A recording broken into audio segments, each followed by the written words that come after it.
ఆదుర్తి సుబ్బారావు గారి దర్శకత్వంలో వచ్చిన చిత్రాలు. 1954లో అమర సందేశం చిత్రం విడుదలైంది. తోడి కోడళ్ళు 1957లో విడుదలైంది. 1957లో ఎంగల్ వీటు మహాలక్ష్మి అనే తమిళ చిత్రం విడుదలైంది. ఆడపెత్తనం అనే చిత్రం 1958లో విడుదలైంది. 1959లో మాంగళ్య బలం చిత్రం విడుదలైంది. ఎంగల్ కులదేవి అనే తమిళ చిత్రం 1959లో విడుదలైంది. నమ్మిన బంటు 1960లో విడుదలైంది. పట్టాలియాన్ వేట్రి అనే తమిళ చిత్రం 1960లో విడుదలైంది. 1960లో కుముదం అనే తమిళ చిత్రం విడుదలైంది. వెలుగు నీడలు 1961లో విడుదలైంది. ఇద్దరు మిత్రులు 1961లో విడుదలైంది. 1961లో కృష్ణ ప్రేమ చిత్రం విడుదలైంది. ఎల్లం ఉనక్కగా అనే తమిళ చిత్రం 1961లో విడుదలైంది. మంచి మనసులు 1962లో విడుదలైంది. చదువుకున్న అమ్మాయిలు 1963లో విడుదలైంది.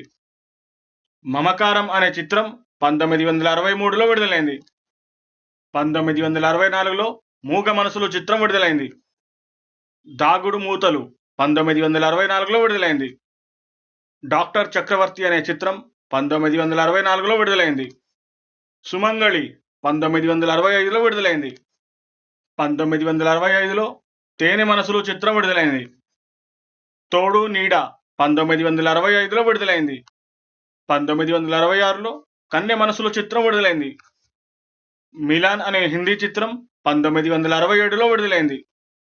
పూల రంగడు 1967లో విడుదలైంది. సుడిగుండాలు 1968లో విడుదలైంది. మన్ కీ మీత్ అనే హిందీ చిత్రం 1969లో విడుదలైంది. డోలీ అనే హిందీ చిత్రం 1969లో విడుదలైంది. దర్పణ్ అనే హిందీ చిత్రం 1970లో విడుదలైంది. మరో ప్రపంచం 1970లో విడుదలైంది. మస్తానా అనే హిందీ చిత్రం 1970లో విడుదలైంది. 1971లో రక్వాలా అనే హిందీ చిత్రం విడుదలైంది. జీత్ అనే హిందీ చిత్రం 1972లో విడుదలైంది. విచిత్ర బంధం 1972లో విడుదలైంది.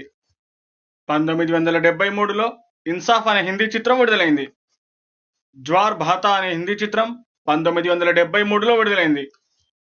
మాయదారి మల్లిగాడు 1973లో విడుదలైంది. 1974లో బంగారు కలలు అనే చిత్రం విడుదలైంది. గాజుల కిష్టయ్య 1975లో విడుదలైంది. గుణవంతుడు 1975లో విడుదలైంది. సునేరా సంసార్ అనే హిందీ చిత్రం 1975లో విడుదలైంది. 1976లో మహాకవి క్షేత్రయ్య చిత్రం విడుదలైంది. మీకు నచ్చిన చిత్రాన్ని కామెంట్ చేయండి. అలాగే మా ఛానల్ని సబ్స్క్రైబ్ చేయండి.